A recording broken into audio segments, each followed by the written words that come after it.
Kapolres Aceh Utara mengimbau para pengendara, khususnya pengguna sepeda motor, untuk selalu mematuhi peraturan lalu lintas demi keselamatan bersama. Himbauan ini disampaikannya saat membagikan ratusan bungkus takjil berbuka puasa kepada masyarakat pengguna jalan di depan Polres Aceh Utara. Dalam kesempatan tersebut, Kapolres menekankan pentingnya keselamatan berkendara, seperti menggunakan helm, mematuhi rambu lalu lintas, serta tidak berkendara dengan kecepatan tinggi atau ugal-ugalan. Menurutnya, kesadaran akan aturan lalu lintas dapat mengurangi resiko kecelakaan yang seringkali melibatkan pengendara roda 2. Selain itu, kegiatan bagi-bagi takjil juga merupakan bentuk kepedulian Polres Aceh Utara kepada masyarakat yang menjalankan ibadah puasa. Selain berbagi keberkahan di bulan suci Ramadan, kegiatan ini juga menjadi momen yang mengedukasi pengendara tentang pentingnya tertib berlalu lintas. Untuk pengendara roda 2, roda 4, angkutan umum yang melakukan perjalanan jauh sehingga tidak sempat untuk melakukan buka puasa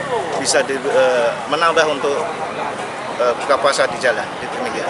Karena kita mempunyai program untuk Polres Aceh Utara itu Jumat bersih, yaitu berbagi kasih. Demikian. Itu rutin dilakukan sejak Siap, juga. insya Allah.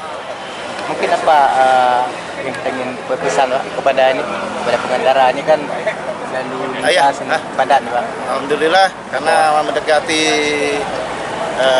Lebaran juga, saya harapkan kepada seluruh pengendara R2 khususnya, taatilah peraturan lalu lintas, gunakanlah helm standar untuk menjaga keselamatan di jalan raya. Karena dari hasil survei untuk laka lantas yang paling banyak yang meninggal dunia adalah pengendara R2. Demikian. Dengan adanya himbauan ini, diharapkan kesadaran masyarakat terhadap keselamatan berkendara semakin meningkat, sehingga angka kecelakaan di wilayah Aceh Utara dapat diminimalisir. Dari Kabupaten Aceh Utara, Saiful Bahri melaporkan untuk Puja TV.